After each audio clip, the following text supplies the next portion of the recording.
On January 18, 2002, a struggling fisherman digging for crabs on a desolate mudflat in Fujian, China, struck something hard beneath the silt. It was not a catch, nor was it a rock. It was a human skull, bleached white and buried nearly 2 feet deep. This grisly discovery would unearth a decade-old conspiracy of silence involving an entire village, a missing husband, and one woman's relentless war for justice against a system that wanted her to forget. Before we dig into this harrowing investigation, please remember to subscribe to the channel to support our work. To understand the gravity of this case, we must first look at the setting. Xiapu County, located in the northeastern part of Fujian Province, China, is a region defined by the rhythm of the tides. It sits along the East China Sea and is famous for having the largest mudflat aquaculture industry in the province. For generations, families here have lived and died by the harvest of seaweed, oysters, and crabs. It is a place of stark, rugged beauty where the horizon blurs between the gray sky and the wet, shimmering sand. But for a man named Wang Hai, the mudflats had become a source of endless frustration. Wang Hai was a resident of Ojour village in Shajiang town. Like his neighbors, he made his living from the sea. However, unlike his neighbors, Wang Hai seemed cursed. For several years running, his aquaculture business had failed miserably. While others were building new homes and buying new boats, Wang Hai was sinking deeper into debt. No matter what new method he tried or how hard he worked, his harvest was always meager, leaving him bitter and anxious. On the afternoon of January 18, 2002, Wang Hai walked out onto the tidal flats.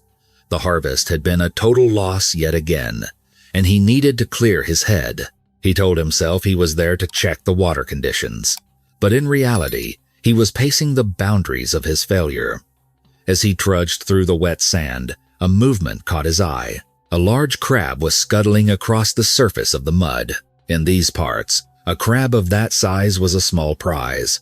Wang Hai lunged for it, his instincts taking over, but the creature was too fast.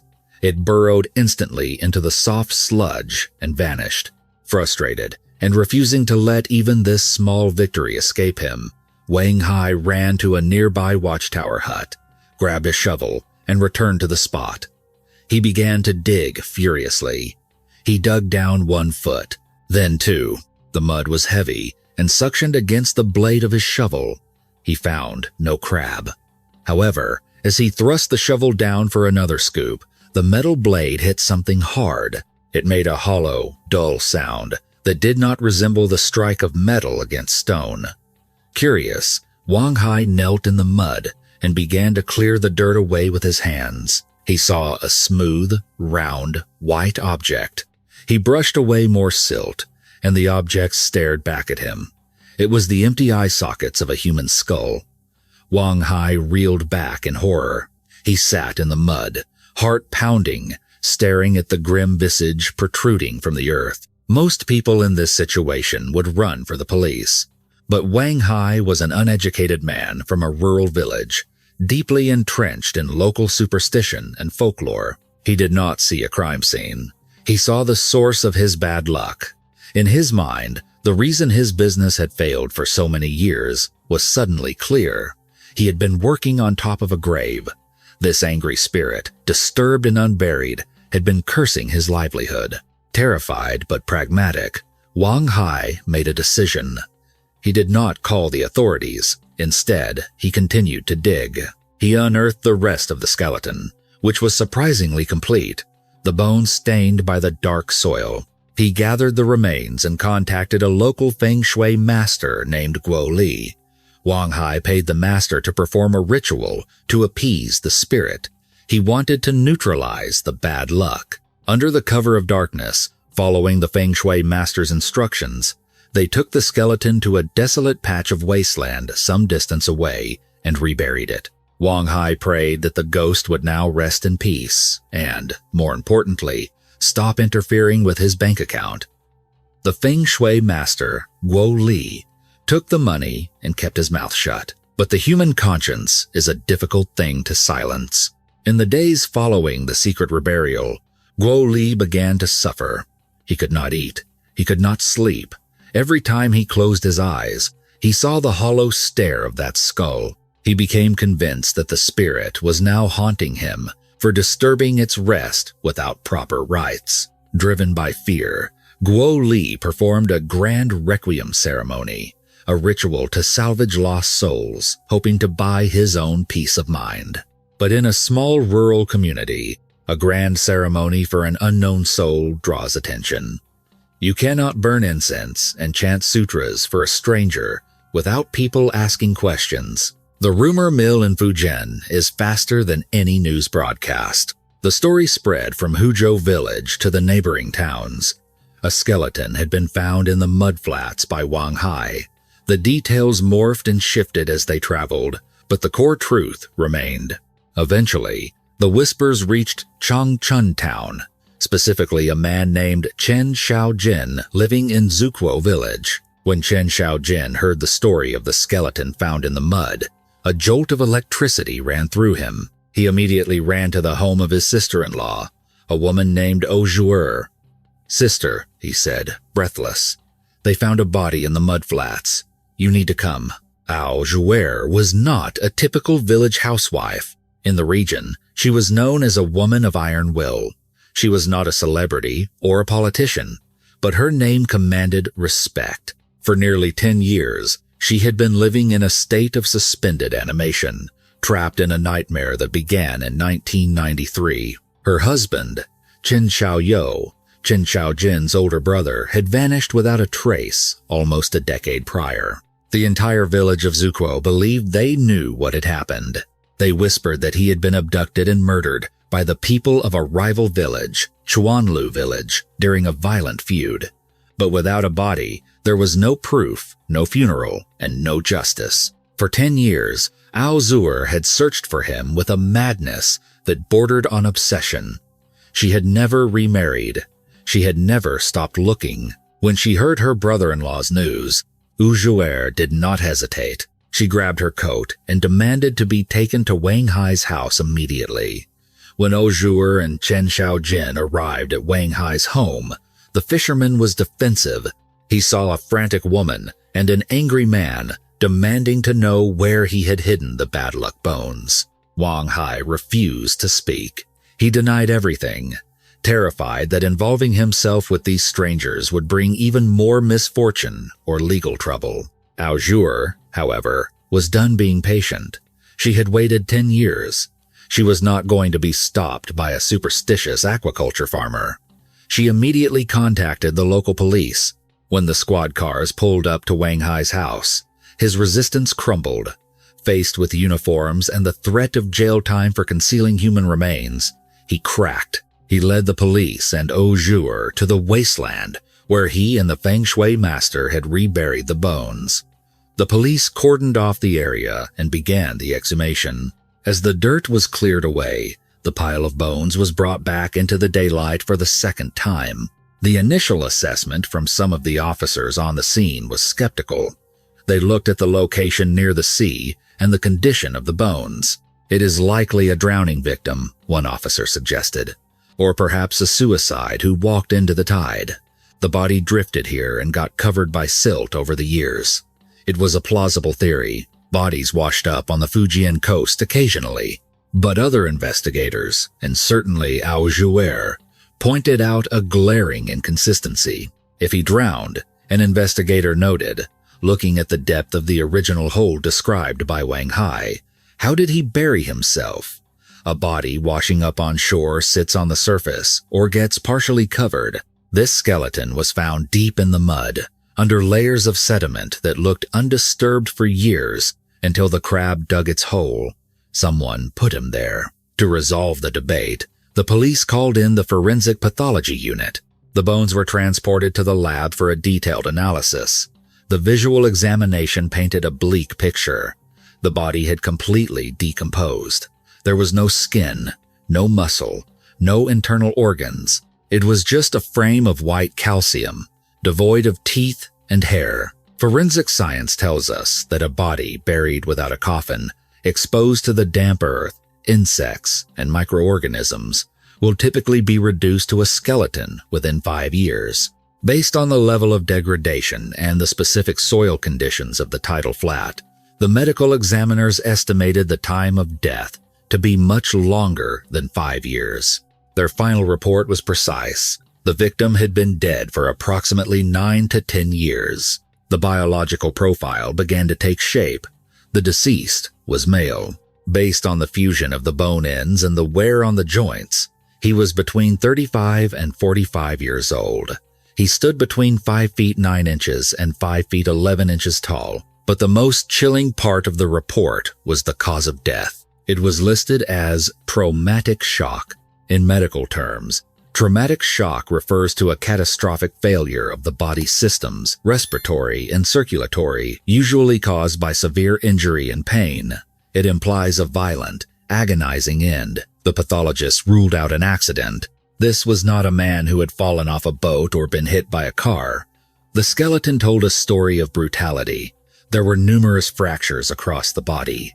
Ribs were cracked. The limbs showed signs of impact. Most disturbingly, some of the bones were pulverized, shattered into small fragments.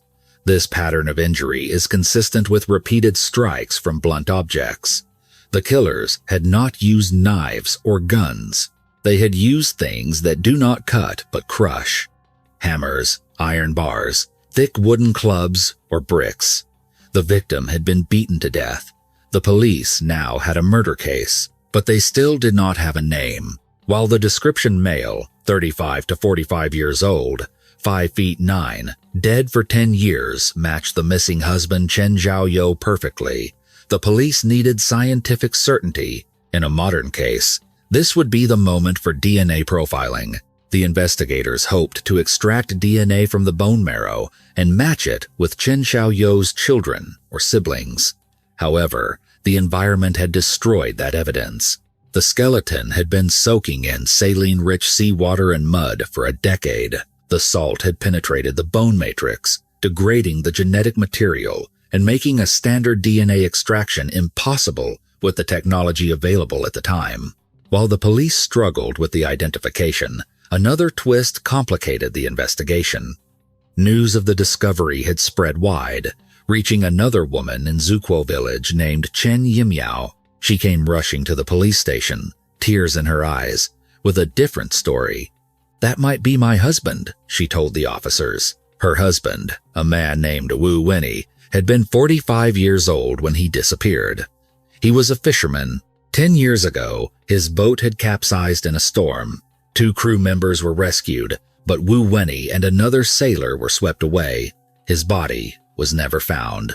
"I have waited 10 years to bury him," Chen Yimiao wept. "Please, let me see if it is him." The police had to handle this delicately. They explained to her that the forensic evidence did not match a drowning scenario. "Mrs.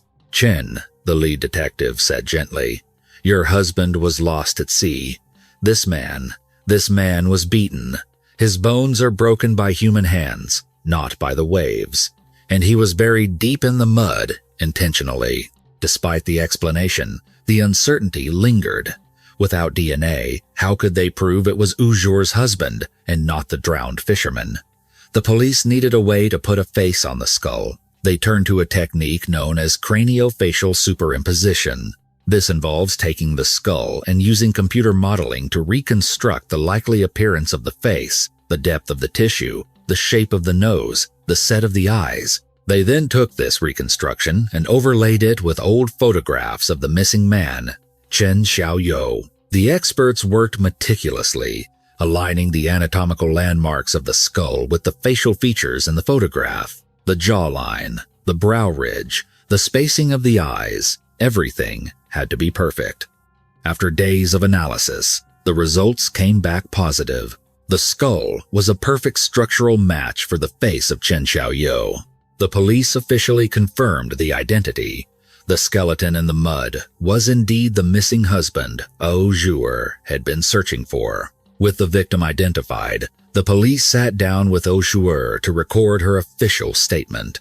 They needed to understand exactly what had happened in 1993. Why was she so certain he had been murdered?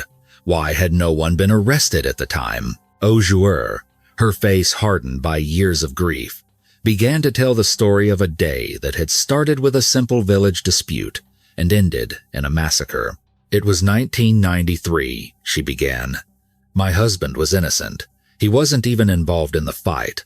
But the people of Chuanlu village, they are clannish, they are violent. They killed him in broad daylight. And because they hid the body, they laughed at the law for 10 years. The police pulled the old files from the archives. The dust-covered folders confirmed everything she said. There had been an investigation in 1993. The police in Changchun town even had a list of suspects' men who were known to have been involved in a massive brawl that day. But the case had hit a wall that frustrates prosecutors all over the world. No body, no crime. Without Chen Xiaoyou's corpse, the suspects claimed he had simply run away to avoid trouble. They claimed they had only roughed him up and let him go. Without physical evidence of death, the police could not charge them with murder. They had been forced to release the suspects. Now, the bones had returned to tell the truth. The cracks in the ribs and the shattered limbs proved that this was no simple roughing up. This was torture. The police immediately formed a special task force. They traveled to Changchun town to reopen the cold case. But the landscape had changed. 10 years is a long time.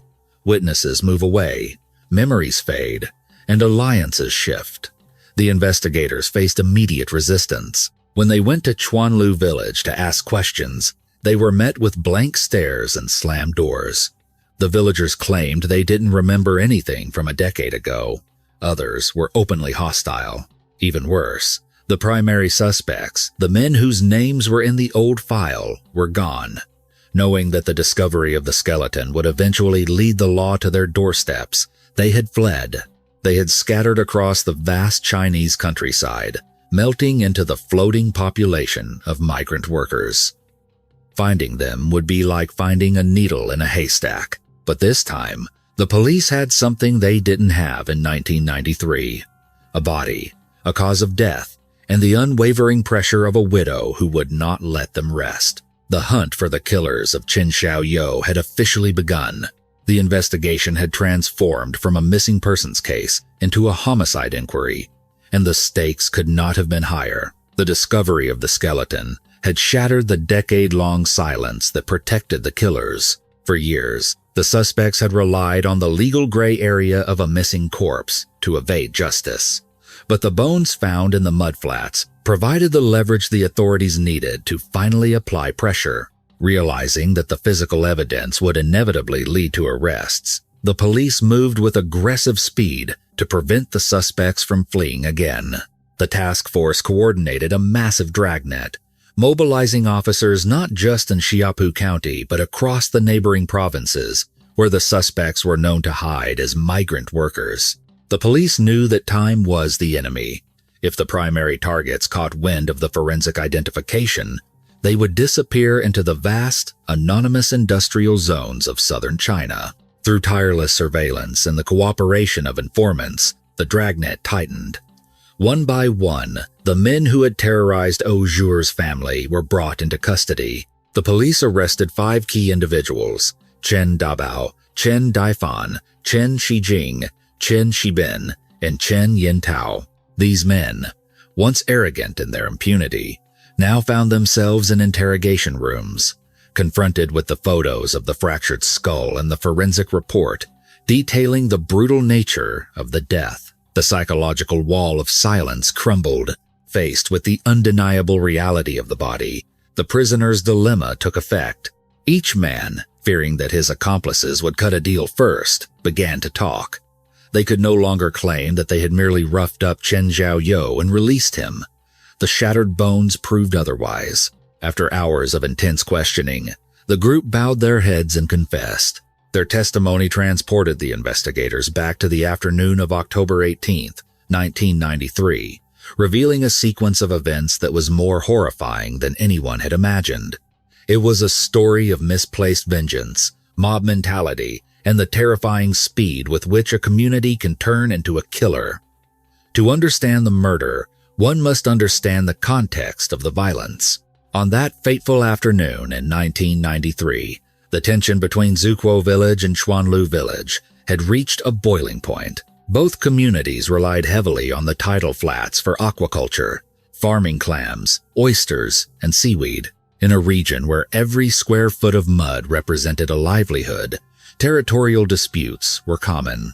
However, on this specific day, a verbal argument over water rights had escalated into a full-scale riot. Hundreds of villagers from both sides had clashed on the mudflats, armed with farming tools, poles, and rocks. It was a chaotic, primitive battle for resources. During the melee, a man from Chuanlu village named Chen Zeng was struck down. He was rushed to the hospital, but the injuries to his vital organs were catastrophic. He died from massive blood loss and trauma. The news of Chen Zeng's death hit Chuanlu village like a shockwave. Grief instantly curdled into a blind, white-hot rage. The villagers did not wait for the police to handle the matter. They wanted immediate retribution. The cry went up through the narrow streets. A life for a life. They demanded blood to pay for the blood that had been spilled. The entire village was mobilized, watching the roads, waiting for anyone from Zuquo village to cross their path. Into this cauldron of hatred walked Chen Xiaoyou. Around 5 in the afternoon, Chen Xiaoyou was making his way home. He had been working away from the village for several years and had only recently returned. He was completely unaware of the deadly brawl that had taken place earlier that day. He had not participated in the fight. He had no blood on his hands.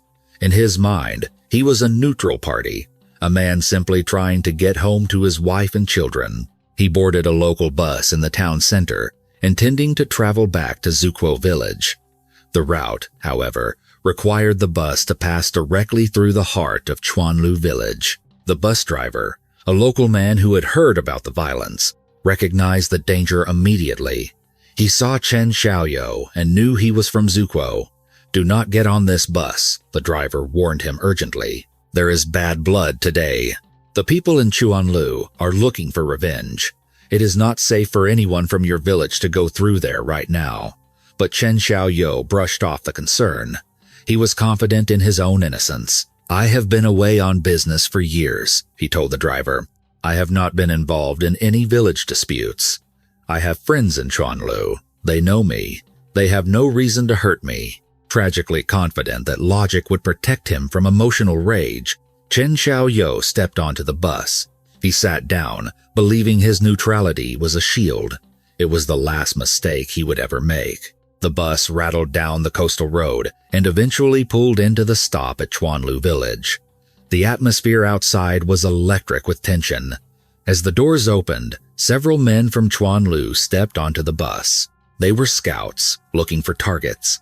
These were men who had participated in the brawl earlier, their adrenaline still pumping, their eyes scanning the passengers for familiar faces from the rival clan. They spotted Chen Xiaoyou immediately. The recognition was instantaneous. One of the men, a village cadre who held a position of authority, signaled to the others. They did not care that Chen Xiaoyou had not been at the fight. They did not care that he had been working out of town. To them, he was a man from Zuquo village, and that was enough. He was a proxy for their anger, a convenient scapegoat for their grief. The group conferred quickly in hushed tones and made a chilling decision. They would not let the bus leave. They would take Chen Xiaoyou off the vehicle and process him right there in the village. The gang surrounded the driver, threatening him with violence. Terrified and outnumbered, the driver had no choice but to obey. Under their command, he diverted the bus off the main road and drove it straight into the center of Chuanlu village. The villagers of Chuanlu were already on high alert. When they saw the bus veer into their territory, panic initially flared. Children ran through the alleys, screaming that the men from Zuquo were returning for a second attack. A defensive militia formed instantly. Men grabbed heavy wooden poles, iron bars, and hose, rushing out to intercept the vehicle, ready for war. But when the bus doors opened, It was not an invading army that stepped out. It was their own village cadre, followed by a group of local young men dragging a single, terrified prisoner. The cadre raised his voice, addressing the gathering crowd. "This is Chen Xiaoyou," he shouted. "He is from Zukuo. Today, our brother Chen Xing was killed by their people. We must avenge him." The announcement acted like a match thrown into a powder keg. The mob, already grieving and furious, lost all individual rationality. They surged forward, pulling Chen Xiaoyou from the group and surrounding him. The beating began instantly. Dozens of fists rained down on him. They kicked him until he fell, and then they kicked him while he was down.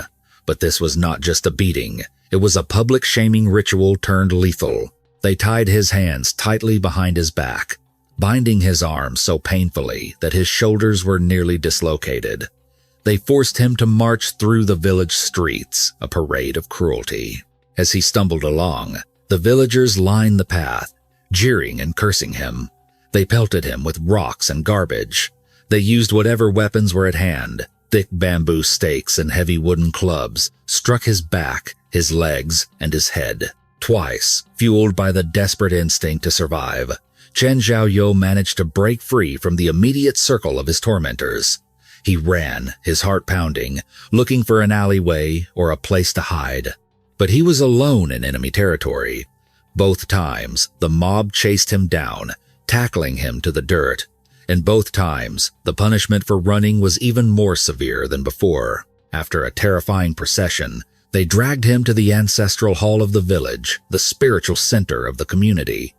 It was here, in front of the shrine, that the torture continued for nearly 2 hours. By this point, Chen Xiaoyou's body was broken. His ribs were fractured, making every breath a jagged agony. He lay on the cold ground, bleeding and exhausted. He began to beg. "I am innocent," he wheezed, tears mixing with the blood on his face. "I did not kill anyone. Please, I have a mother who is over 70 years old. I have small children. They need me. Please let me go." His pleas for mercy fell on deaf ears. The mob was deaf to reason. They only heard the voice of their own vengeance. "You must pay with your life," they told him. "Our man is dead, so you must die too." The more he begged, the harder they struck. The autopsy report later revealed the extent of the trauma: bones pulverized by blunt force, systemic shock, and massive internal bleeding. After 2 hours of continuous assault, Chen Xiaoyou's voice faded. He collapsed onto the floor of the ancestral hall, his breathing shallow and rattling. Moments later, he stopped breathing altogether. The innocent man, who had believed his lack of involvement would save him, lay dead on the floor. As the sun began to set, the reality of what they had done began to sink in. The rage of the mob evaporated, replaced by the cold dread of consequences. They had killed a man. Meanwhile, back in Zukuo village, word had finally reached the residents that Chen Xiaoyou had been taken. Unaware that he was already dead, the young men of Zukuo quickly organized a kidnapping of their own. They captured a resident of Chuanlu village, intending to use him as a bargaining chip for a hostage exchange. They thought they could swap their prisoner for Chen Xiaoyou. They had no idea there was no one left to swap. In Chuanlu, the village leaders realized the danger. They knew Zukuo had taken a hostage. They feared that if the people of Zukuo learned that Chen Xiaoyou had been murdered, they would execute the Chuanlu hostage in retaliation. A spiral of killing seemed imminent. The elders of Chuanlu convened an emergency meeting. To protect their own hostage and to avoid mass arrests for murder, they decided on a cover-up. The body had to disappear. Acting on the orders of the village elders, a select group of men returned to the ancestral hall. They stripped the clothes off Chen Xiaoyou's battered corpse. They shoved his body into a coarse hemp sack. To ensure he would never float to the surface, they found a heavy rectangular stone, approximately 31 inches long and weighing over 132 pounds. They bound the sack tightly to this stone anchor. Under the cover of darkness, while the rest of the village stayed indoors, the group carried the heavy burden to the docks. They loaded the body onto a motorized fishing boat belonging to one of the conspirators. They navigated out into the black waters of the bay, far enough from the shore that they felt safe. With a heavy splash, the sack and the stone disappeared beneath the waves. The entire disposal process took nearly 2 hours. By the time the police received reports of the abduction and arrived at the village, the evidence was at the bottom of the sea. When the investigators questioned the villagers the next day, they were met with a rehearsed, unified lie. Yes, we beat him, the villagers admitted, knowing they couldn't deny the abduction completely. We wanted to teach him a lesson, but we let him go. He walked away from the village on his own 2 feet. If he is missing, he probably ran away because he was scared. The police suspected foul play. They knew a man didn't just vanish after a mob beating, but without a body, without a crime scene, and with an entire village sticking to the same story, the investigation stalled. The police in Changchun town were powerless to bring charges. For 10 years, the secret held. The stone anchor kept Chen Xiaoyou pinned to the seabed, but nature eventually intervened. Over the decade, the currents shifted, the tides moved the sand, and the body drifted. The rope likely rotted, or the stone shifted, allowing the remains to wash into the tidal flats where the silt slowly buried them, hiding them until a simple crab led a fisherman to the truth. The confession of the suspects confirmed everything the medical examiners had found. The shattered bones were the result of the iron bars and wooden clubs. The location of the body matched the area where the boat would have dumped him, taking into account 10 years of tidal drift. With the full picture finally revealed, the authorities had enough to prosecute. But the arrest of the main perpetrators was not the end of the story. The police officer Chen Yiping told reporters that while the ringleaders Chen Dabao, Chen Daifen, Chen Shijing, Chen Shabin, and Chen Yintao were in custody, the investigation was far from over. There were still others involved in the mob who had evaded capture, and the police were determined to hunt down every single person who had thrown a stone or swung a club that day. While the discovery of the skeleton in 2002 provided the physical evidence necessary to close the case, the true engine behind this investigation was not the police, nor was it forensic science. It was the indomitable will of one woman, Ojour. To understand how a cold case was kept warm for nearly a decade, we must look at the 10 years of hell she endured between the murder and the discovery. When the police in 1993 failed to find a body, the case was effectively shelved. The official narrative drifted toward the idea that Chen Xiaoyou had simply run away to escape debt or a mistress, or perhaps he had drowned in an unrelated accident. The villagers of Zukuo eventually accepted the grim reality that he was gone, likely murdered, but without a corpse, they had no focal point for their grief. They held no funeral. They built no grave. Life, as it always does, moved on. But Ojour refused to move on. She possessed a terrifying certainty that her husband was not just missing, but that he was close by, hidden in the darkness by the people of Chuanlu village. Her conviction was born from a bond that went far deeper than a typical marriage. Ojour's own history was tragic. Her parents had died when she was very young, leaving her an orphan with no one to care for her. Seeing her plight, the parents of Chen Xiaoyou had taken her in when she was just 7 years old. She was raised in the Chen household alongside Xiaoyou. In traditional Chinese culture, this arrangement often leads to a close, sibling-like bond that blossoms into romance. They were childhood sweethearts in the truest sense, growing up together, eating from the same bowl, and sharing every hardship. They married at 18, a union sanctioned by the family and celebrated by the village. By the time he disappeared, they had 4 children and a life built on deep, interwoven roots. When he vanished, she did not just lose a husband, she lost the only family structure she had ever known. The burden left on her shoulders was crushing. At the time of the murder, their eldest child was 18, but the youngest was only 11. In addition to the 4 children, she was solely responsible for her mother-in-law, who was over 70 years old and frail. Overnight, the household lost its primary breadwinner. Ojour was left to feed 6 mouths in a rural economy that was unforgiving to single women. The poverty was immediate and severe. She worked herself to the bone, taking on odd jobs, farming and fishing, sleeping only a few hours a night. There were moments of darkness where she contemplated suicide. She later admitted that she once stood by the water, ready to end it all, thinking that death would be a relief from the endless toil. But the thought of her children and her aging mother-in-law pulled her back from the edge. If she died, they would starve. So she chose to live, and she chose to fight. For the first 3 years after his disappearance, Ojour wore only white, the traditional Chinese color of mourning. It was a public statement. By wearing mourning clothes for a man with no grave, she was telling the world that she knew he was dead, and she was accusing his killers every time she walked down the street. In 1996, seeing her struggle, her mother-in-law urged her to remarry. Matchmakers from the village came to her door, offering to introduce her to men who could help support the family. Ojour's response was always the same, delivered with a steely gaze. "I will marry the man who can avenge my husband. If you can bring his killers to justice, I will marry you. If not, do not speak to me." No suitor could meet her price. Instead of looking for a new husband, she became a self-appointed investigator. For 10 years, she waged a psychological war against Chuanlu village. She became a haunting presence at the entrance of their village.